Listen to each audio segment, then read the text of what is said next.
저기 보시면은 저기 예루살렘에 있는 교회입니다.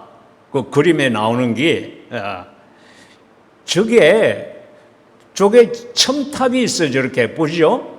이렇게 돔이 있고 꼭대기에 뭐가 있는데 눈 좋은 사람 저 꼭대기에 뭐가 있는지 보입니까? 예? 너 누가 닭이라 그랬어? 예. 수탉입니다. 수탉. 영어로는 컥. 그래서 이 교회 이름을 The Church of Gallicantu라 그래요.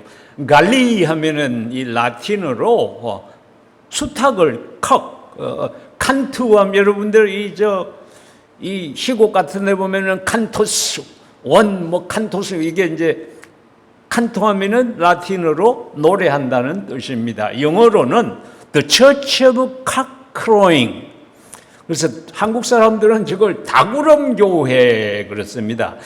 저 교회가 바로 오늘 아까 읽은 가야바의 관정 위에 지어진 교회입니다. 저거 옛날에 내가 예루살렘 갔을 적에 그때가 30몇 년 지났는데 밑에 내려가 보니까 그 지하에는 감옥이 있어요. 감옥이 있고 감옥이 전부 이 돌을 파가지고 이게 막 섭기가 차고 그런데 거기에 옛날에 이 쇠고랑 걸어놨던 그런 것들이 아직도 자취가 있고요. 거기에 이제 당시 예수님이 그 밤에 우리 영어로는 워터 시스템 물을 모아두는 이 예루살렘 같은 데는 비가 워낙 적기 오고 물이 귀하니까 비 올 적에 그 빗물을 모아두는 데를 우리가 한국 사람들은 그거를 뭐라고 번역했더라? 물구덩이? 네, 좌우지간 그 워터 시스템이에요. 그 워터 시스템의 특징은 이게 빛이 들어가면 물이 썩기 때문에 그 안은 깜깜한 암흑입니다. 그리고 이렇게 하다 보니까 그래서 이렇게 빛이 들어가도 이게 닿지 않게 하기 위해서 이렇게 커브를 해서 이제 해놨겠죠. 그 다음에는 물을 저장했던 구덩이는 거기에 이 물에서 이 빗물 씻겨 내려가다 보면은 진흙이 쌓여갖고 질퍽질퍽합니다. 그 보면 예수님은 그 물구덩이 안에 갇혀 계셨어요.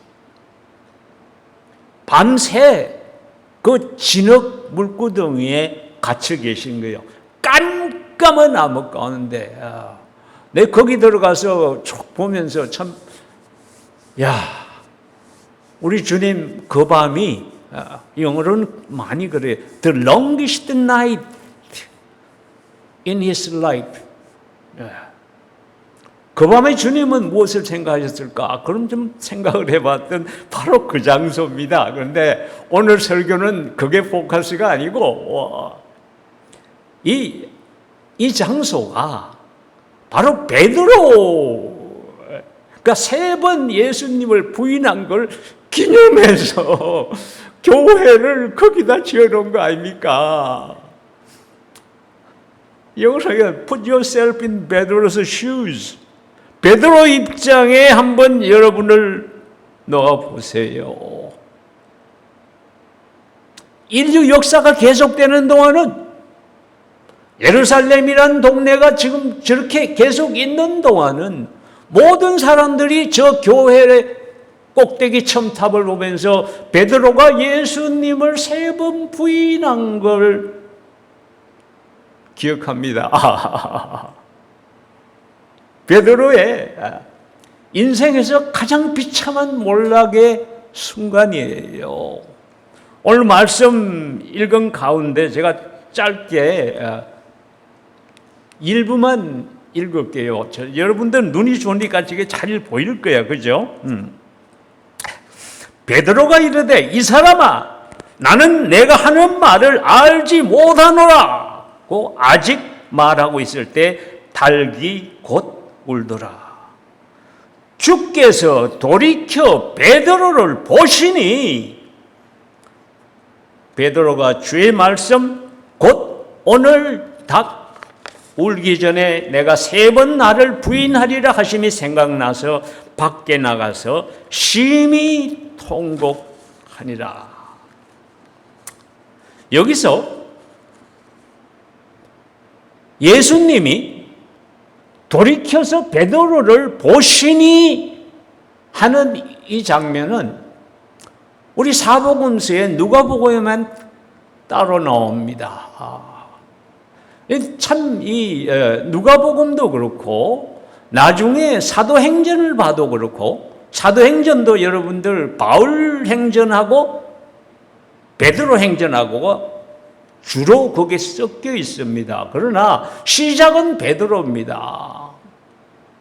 그래서 이 베드로한테서 누가가 직접 베드로의 그냥 가슴에서 뿜어져 나오는 정언을 듣고서 기록한 것 같아요. 와, 베드로가 이 순간 인생에 잊을 수가 없는 가장 비참한 순간이고 또 그것이 가장 영광의 순간이기도 합니다.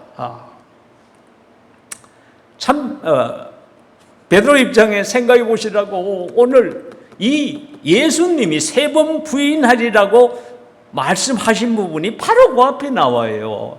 여러분 오늘 성경 읽으신 거 바로 앞에 있어요. 시몬아 시몬아 보라 사단이 밀가부로 하려고 너희를 청구하였으나 그러나 내가 너를 위하여 내 믿음이 떨어지지 않기를 기도하였노니 너는 돌이킨 후에 내 형제를 굳게 하라. 저가 말하되 주여 내가 주와 함께 오게도 죽는데도 가기를 준비하였나이다. 그랬더니 예수님 말씀이 오늘 닭 울기 전에 내가 3번 나를 모른다고 부인하리라.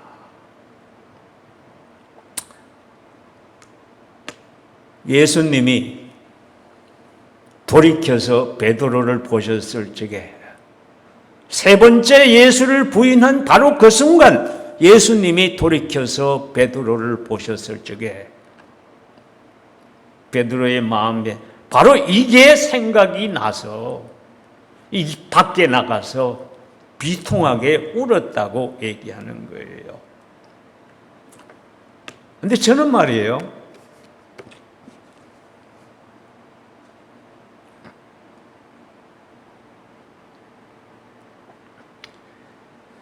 이게 남의 얘기가 아니야.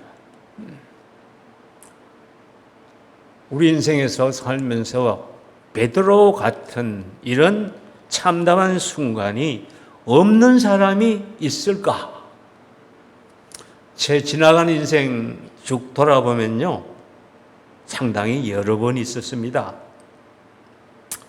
베드로 큰 소리만 치고 실제 위기가 닥쳐오면 행함이 따르지 않았던 그런 순간들이 얼마나 많았나 말이지. 결혼한 사람들은 아내 앞에서는 큰 소리 허풍선 뻥뻥 칩니다. 세상의 모든 거 다 해결해 줄 것처럼 큰 소리는 자녀 앞에서도 그래요. 서정 앞에서도 그럽니다. 나는 이제 학교 선생님을 오래 해갖고 와라. 목사 앞에서도 그래. 아이 교회 목사님 오시면은 내가 집도 지어드릴게요. 아이고 속으로 오 주여 그럽니다. 근데 그게 실행하지가 않는 사람들이 그런 얘기를 참 많이 합니다. 친구 앞에서도 그런 사람 많아요. 재산 다 동원해서 빚까지 동원해서 사업이라고 벌렸다가 폼 잡고 그랬는데 다 날라가고 아내한테 면목 없지, 빌려준 사람한테 면목 없지. 그 도망간 놈도 있고 자살한 놈도 있더라고. 참 일국의 대통령도 자살을 하더고 서울시장 하던 놈도 자살하고? 내가 이렇게 놈이라 그럴 이유가 있어요.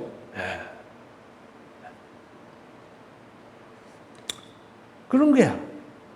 차라리 이럴 바에는 하고 쉽게 가는 게 그 절망의 순간에 책임 안 지고 회피하는 수단으로서 자살을 택하고 도망을 택하는 그런 사람들이 참 많아요.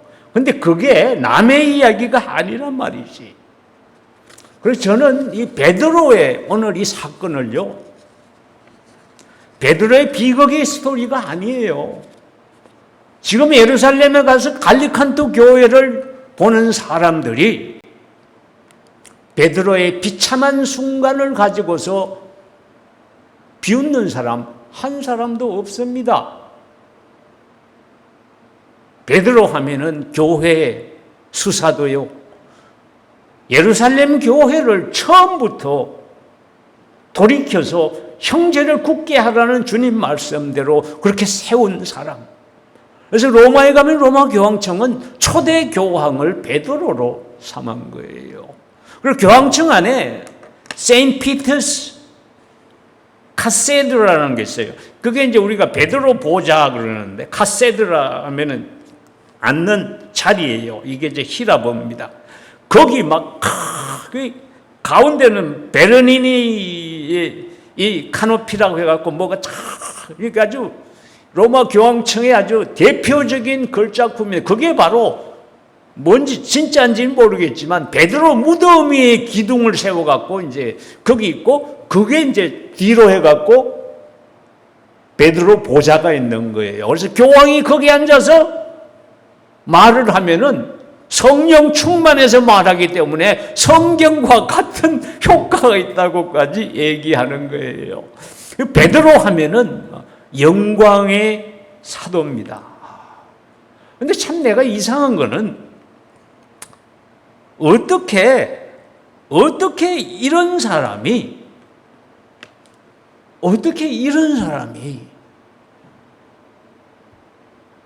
사람들이 베드로 하면은 깜빡 죽는 그런 하나님이 가장 위대하게 사용하신 종 가운데 한 사람이 되었을까? 그게 퀘스천인 거예요. 왜냐하면은 이 사건이 벌어지고 예수님 부인하고 그 다음 날 예수님 비아 돌로로사 슬픔의 길로 해서 십자가에 달려 돌아가시잖아요. 그러고서 불과 50일 정도 지나고 나서의 지금 이야기가 사도행전의 오순절 사건으로 이 장에 나오는데요. 그때 사람들이, 이 성도들이 방언하고 난리가 나는 걸 보니까 이게 어떻게 된 거냐? 그 베드로가 일어나가지고 첫 번째 초대교회 첫 번째 설교입니다. 바로 이 설교 때문에 초대교회가 서는 거예요. 그런즉 이스라엘 온 집은 확실히 알지니 너희가 십자가에 못 박은 이 예수를 하나님이 주와 그리스도가 되게 하셨느니라. 이 장소가 예루살렘 성전이요, 바로 거기서 예수님이 말씀 전하던 곳입니다. 여기서 예수 얘기만 해도 잡아가는데요, 거기서 베드로가 일어나서 첫 번째 설교를 하니까 또 여러 말로 확증하며 권하여 이르되 너희가 이 패역한 세대에서 구원을 받으라 하니 이날에 신도의 수가 보세요, 3,000이나 더하더라. 이 목사들의 소원은요, 우리 박 목사님도 그러실 거야. 야, 한 번 설교를 했더니 3,000명이 예수 믿고 전도받아가지고서 그 3,000명이 되면 대형 교회가 그때 그냥 막 확고하게 예루살렘에 서는 거예요.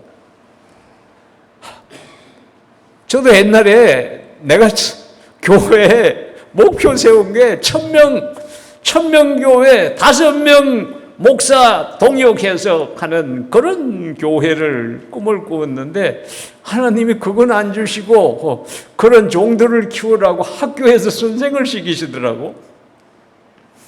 그러나 이 역사가 이게 기적입니다, 여러분. 기적입니다.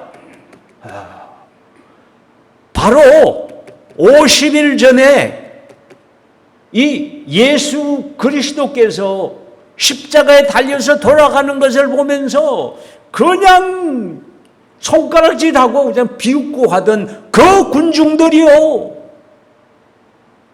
그런 사람들이 마음에 찔려 가지고서 베드로와 다른 사도들에게 물어 이르되 형제들아 우리가 어찌하고 할거늘 베드로가 이르되 너희가 회개하여 각각 예수 그리스도의 이름으로 세례를 받고 죄사함을 받아라 그리하면 성령의 선물을 받으리니. 이 말 한마디에 복음이 그냥 그대로 그 사람들 영혼 골수까지 그냥 찔러버린 거예요. 한 인간을 그 영혼을 완전히 뿌리부터 막 그까지 업사이드 다운 시킨 겁니다. 엄청난 역사예요. 이게 베드로의 딱 한 번의 설교로 일어난 겁니다. 이거요, 예수님이 복음 전하던 그 모습이 나는 그대로 보여요. 그것뿐 아니라고 예수님 하신 일을 베드로가 그대로 하고 있어. 성전 미문에 사도행전 3장에 보면은 베드로가 이르되, 안전뱅이 보고서 하는 얘기예요. 평생 안전뱅인데 은과 금은 내게 없거니와 내게 있는 이것을 내게 주노니 곧 나사렛 예수 그리스도의 이름으로 일어나 걸으라 하고 오른손을 잡아 일으키니, 야, 아니 일어나 걸으라 그러는데 내가 일으키는데 저기 안 일어나면 웃자고. 그런 불신이 없잖아요. 이게 확고한 믿음이 있는 거예요. 그 손을 잡아서 일으키니 발과 발목이 곧 힘을 얻고 뛰어서서 걸으며 그들과 함께 성전으로 들어가면서 걷기도 하고 뛰기도 하며 하나님을 찬송하니. 이게 예루살렘이 난리가 난 거지. 근데 이거 보면서 저는요, 예수님이 베데스다 연못가라 그랬는데 그것도 워터 시스템입니다. 예루살렘 성전 거기서 바로 그 밑에다가 들어가 보면은 어마어마하게 넓은 물구덩이가 있어요. 거기는 말도 못하겠고, 도대체 예루살렘에 어떻게 그런 물이 그렇게 저장이 되어 있는지 모르겠어요. 그래서 그 물로 성전에서 짐승 잡고 할 적에 다 짐승 씻고 그것도 다 그걸로 하는 거예요. 거기 가면은 이제 관광지 중에 하나입니다. 베데스다. 지하 내려가 보시면 구경할 만해요. 근데 예수님이 거기서 38년 된 안전뱅이, 그게 무슨 소린가 하면 이 사람이 38살인 거예요. 태어나면서부터 안전병으로 태어나갖고 일어설 수가 없는 사람. 예수님이 그런 사람 보고서 일어나 내 자리를 들고 걸어가라 그럽니다. 우리 예수님은 그렇게 말씀해. 이 사람이 자리대기를 들고 일어나서 걸어갔어요. 근데 베드로가 아주 비슷한 이적을 행한 거예요. 그뿐 아니에요. 예수님께서 야이로의 회당장 야이로의 딸을, 죽은 아이를 살려서 일으키는 장면이 있습니다. 그 마가복음에 보면은 예수님이 그 죽은 아이 시체를 보고서 뭐라 그러냐면, 여러분들 그거 달리다꿈, 우리 한국 찬송가에도 그래, 달리다꿈, 탈리타 하면은 little girl, 소녀다, 소녀야, 혹은 뭐 처녀도 탈리타예요. 탈리타, 쿰 하면은 아람어로 명령형입니다. 일어나라는 명령형이에요. 탈리타 쿰 하는데, 베드로가 죽은 도로가를 일으키는데, 이 도로가가 이름이 두 개예요. 당시 이제 이스라엘 사람들은 히브리어로 어릴 적에 지어준 이름이 있는가 하면은 로마 이제 관청에 등록하는 히라보 이름이 다들 두 개입니다. 근데 다비다가 이제 어릴 적부터 부르는 이름인 거예요. 베드로가 사람을 다 내보내고 무릎을 꿇고 기도하고 돌이켜 그 다음에 이게 아주 히트 치는 거예요. 시체를 향하여 가로되, 야, 시체를 향하여 가로되 다비다야 일어나라. 이걸 아람어로 하면 다비다 쿰 하는 거예요. 나 이거 보면서 예수님이 달리타 쿰 하는 거하고 너무 비슷해. 무슨 얘기냐면요, 지금 베드로는 예수님이 행했던 모든 이적을 행하고 있는 거예요. 나는 이걸 보면서 마음속에 계속 이게 어떻게 해서 예수님을 달 굴리기 전에 3번이나 부인하던 이 비겁하고 용렬하고 한심한 그 사내를 어떻게 불과 50일 후에 이런 예수님이 하시던 이적과 기사를 행해서 교회를 세우는, 교회에 그야말로 기둥이 되게 하는, 이게 어떻게 가능한가 말이지. 그게 나라면 어땠을까? 내가 예수님을 그렇게 3번이나 부인했어. 그러고 어쨌을까? 면목이 없어서 다른 사도들 앞에 얼굴도 못 들어서 도망가지 않았을까? 아니면은 예수님 팔아먹고서 언 30냥에 예수님 팔아먹었잖아요. 그게 노예 한 명 값입니다. 가롯 유다가 나중에 뉘우쳤어. 베드로만 뉘우친 게 아니요. 가롯 유다도 뉘우쳤어. 그래가지고서 다 판 끝나고 그 돈 가지고서 물어내라고. 이 돈 도로 받고 풀어주라고 그러는데 안 하잖아요. 그러니까 그걸 거기다 집어 던지고 나가서 목매달아서 자살하게 죽어버리잖아요. 이게 보통 사람들이 베드로 같은 그런 황당한 일을 행했을 적에 절망하고 낙담해서 저지르기 쉬운 그런 거예요. 근데 베드로는 그렇지가 않았어. 저런 놀라운 인물로 변모됐잖아요. 근데 그 답은요, 오늘 말씀 본문에 나옵니다. 이미 읽은 본문이요. 베드로가 이르되 이 사람아 나는 내가 하는 말을 알지 못하느라고 아직 말하고 있을 적에 닭이 곧 울더라. 주께서 돌이켜 베드로를 보시니 베드로가 주의 말씀 곧 오늘 닭 울기 전에 내가 3번 나를 부인하리라 하심이 생각나서 밖에 나가서 심히 통곡하노라. 근데 재밌는 게 이게 한국말로 보면은 이게 조금 그래요. 주께서 돌이켜 베드로를 보시니를 영어로 보시면은요, 이게 몇 절이고, 오케이. 61절 내가 영어로 읽어 드릴게요. The Lord turned and looked straight at the Peter예요. 그래서 여러분들이 성경 볼 적에 좀 영어 성경 정도는 같이 읽으셔야 돼요. 그냥 돌아보신 게 아니에요. 실무시. Looked straight at the Peter예요. 예수님이 지금 거기서 신문당하면서 주먹으로 얻어맞고 모욕당하고 해서 주님의 얼굴은요 아주 눈탱이가 통통 붓고 뺨 맞았지요. 침뱉음 받았지요. 완전히 개 취급당했어요. 그런 모습입니다. 그런 주님이 베드로가 예수님을 3번 부인한 그 순간에 고개를 돌려서 정확하게 베드로의 눈을 looked straight at Peter예요. 그 예수님의 눈초리가 어떠셨을까? 어떤 눈으로 보셨을까? 그 눈을 정면으로 마주친 베드로의 그때의 그 충격이 얼마나 컸을까?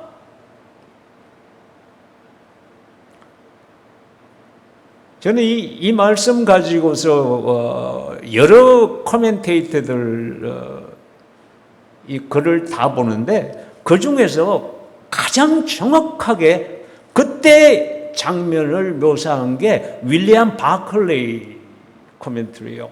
바클레이가 오래된 코멘테이터인데 이 사람이 아주 그 성경을 보는 아주 날카로운 샤프 인사이트가 있어요. 그래서 바클레이는 그래요. 그때 주님의 눈은 정죄하는 눈도 아니었고 나무라는 눈도 아니었고 화난 눈도 아니었다. 단지 주님의 기대에 못 미쳐서 절망하는 이 베드로를 너무나도 긍휼히 여기시는 그런 눈이었을 거다고 얘기합니다. 그 눈. 그래서 바클레이가 그런 거예요. 이게 the most dramatic moment in the whole New Testament narrative. 신약의 이런 장면 중에서 가장 극적인 장면이다. 베드로의 눈과 예수님의 눈이 마주친 그 순간이 베드로의 변화는요, 바로 그 순간에 이루어진 겁니다. 바로 그 순간 주님이 말씀하신 게 생각이 난 거예요. 그리고 자기가 저질른 게 이게 지금 뭔 짓을 저질른지 깨달은 겁니다. 왜냐하면 바로 그 전에 주님이 말씀하셨거든. 내가 나를 3번 부인하리라고 말씀하시고 그럴 적에 너는 돌이켜 내 형제를 굳게 하라고 명령하신 게 생각이 난 겁니다. 이 베드로는 이 순간에 절망하거나 낙담하지 아니하고 주님이 말씀하신 그게 생각난 겁니다. 아, 주님은 이미 아셨지.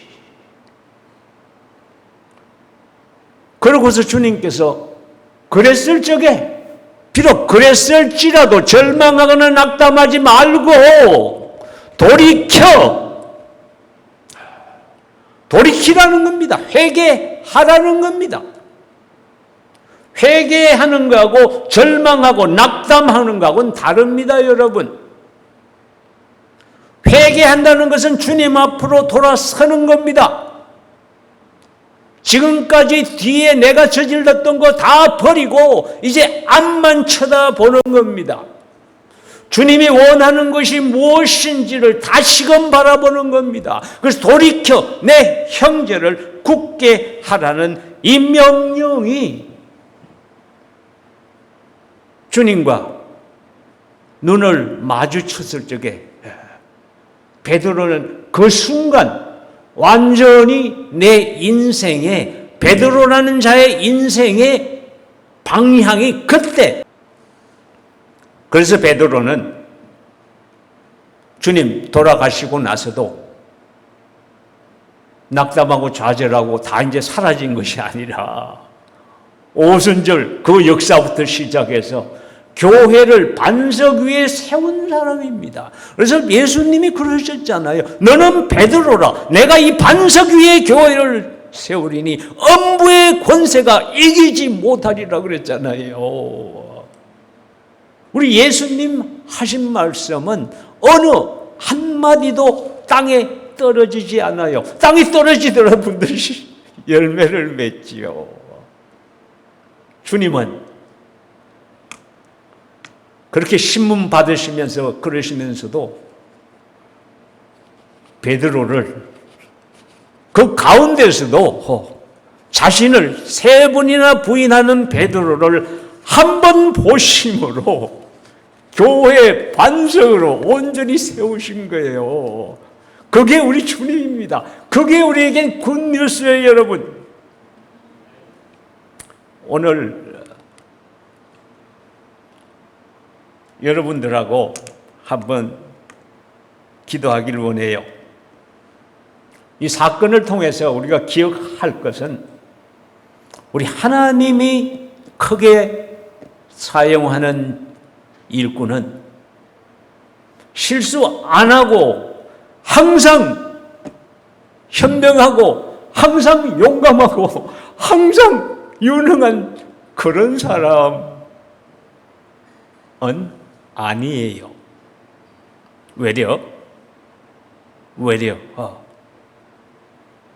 실수하고 하더라도 돌이켜 형제를 굳게 할 수 있는 그런 일꾼을 원합니다. 교회뿐만이 아니에요, 사실은. 우리 인생의 모든 길이 다 그러합니다. 하나님은 우리 각자에게 하나님이 원하시는 소원을 두고 계세요. 바울이 빌립보서 그러잖아요. 하나님이 주께서 너에게 소원을 두고 행하신다고. 와. 근데 그 소원을 두고 행하시는데 우리가 하나님의 소원대로 뜻대로 길을 제대로 못 갈 적에가 참 많아. 걸핏하면 좌절하고 걸핏하면 실수하고 걸핏하면 죄짓고 걸핏하면 남을 실족해 하고 그런 것이 우리의 인생입니다. 하나님은 그럴지라도 돌이키라고 얘기하십니다. 뒤를 보지 말고 실패한 것을 보지 말고 앞에 놓여 있는 하나님이 주시는 그 꿈을 향해서 쫓아가기를 원해요. 저 그림이 뭔지 아세요? 저기 있는 돌들이 다 실패입니다. 실수. 그래서 실패가 그게 우리를 올가매는 그런 올무가 되지 아니하고 우리 하나님의 백성은 그것을 디딤돌 삼아서 오히려 나를 돌아보고 돌이켜서 그 실패를 디딤돌 닮아서 하나님의 뜻을 행하는 길까지 나아가는 그런 그림입니다, 저게.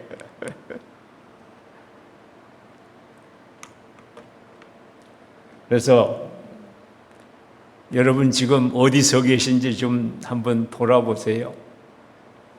여러분 하나님이 주신 그 꿈을 따라서 가는 길에 좌절하고 실망하고 아니면 지금 당장 실패한 과거 때문에 앞으로 못 나가고 그 과거가 내 발목을 잡아서 그냥 개 끌리듯이 지금 뒷걸음질 치고 있지 않는지 모르겠어요.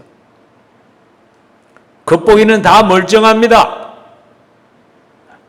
겉보기는 다 성인군자고 겉보기는 다 성공한 사람 같고 겉보기는 천하를 그냥 좌우할 만한 사람 같아. 그러나 우리 내면을 스스로 돌아보면은 그렇지가 않습니다. 사람마다 자기를 묶고 있는, 붙잡고 있는 그 과거의 실패의 올무가 있습니다. 오늘 이 시간요, 우리 주님의 눈을 바라보시길 원해요. 여러분 안에 지금 성령의 임재함으로 함께 계신 우리 예수 그리스도께서는 지금도 여러분의 삶의 구석구석까지 보고 계시고 여러분이 실패하고 좌절하고 낙담했을 적에 주님께서 여러분의 눈을 정면으로 바라보고 계세요. 그 주님의 눈은 여러분을 절대로 정죄하는 눈도 아니고 여러분에게 실망한 그런 눈도 아니에요. 주님은 단지 여러분이 가지고 있는 그 하나님이 주신 디바인 포텐셜을 제대로 사용하지 못하고 있는 것이 안타까우신 거예요. 그래서 주님이 지금도 말씀하시는 거예요. 그럴지라도 돌이키라고 말씀하세요. 돌이키고 앞만 향해서 나아갈 적에 뒤에 있는 것은 잊어버리고 앞에 있는 것을 향해서 쫓아가는 바울처럼 그렇게 나아가실 적에요. 베드로처럼 하나님께서 크게 사용하시는 주의 일꾼들이 되실 것입니다.